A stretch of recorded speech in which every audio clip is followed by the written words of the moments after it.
Good morning, children. So today we will be starting with the first chapter of Indian economy on the eve of independence. Okay. So this chapter deals, to give a very short introduction of this chapter deals with the development of India. What it used to be during the British rule.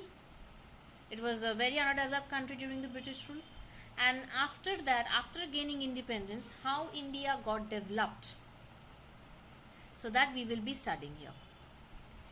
Now, the foundation of the British rule was laid by the Battle of Plassey in 1757. Means it was the inception that British came to India. Now, the main purpose of the British rule in India was to use Indian economy as a feeder economy for the development of the British economy. British colonial rule tempered the Indian economy very badly. They exploited India's natural as well as human resource for the glory of their own country. Means what? India was a market for the British people. They used to carry their resources. India was rich in resources. Say whatever you want, means any resources you want. India was rich in resources.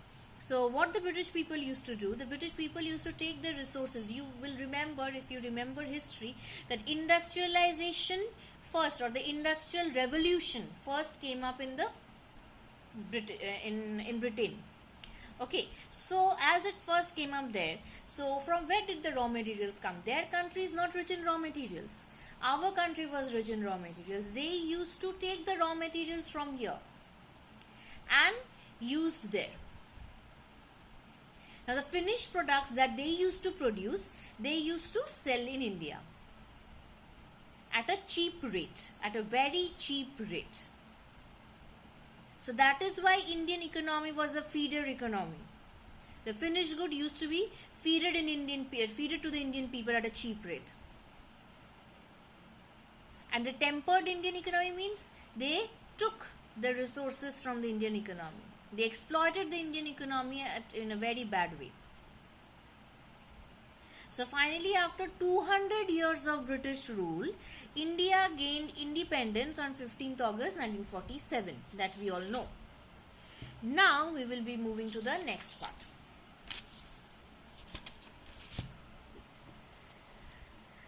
Now, the low level of economic development under the colonial rule.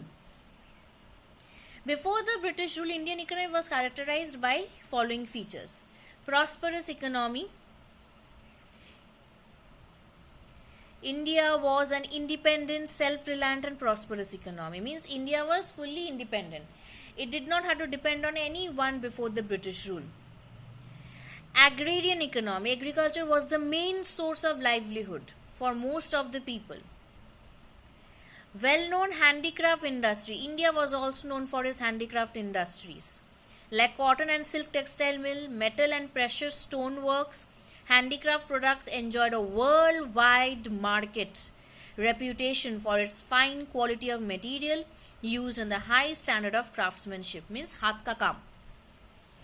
Okay, so before the colonial rule, India was self-independent. India was an agrarian economy dependent on agriculture, and its handicraft industry was world-renowned for its fine quality of the material used and the high standard of craftsmanship, that is hath ka kaam. However, during the British rule, the economic policies pursued by the colonial government in India were concerned more with the protection and promotion of their own economic interests than with the development of the Indian economy. Their policies brought about a fundamental change in the structure of Indian economy.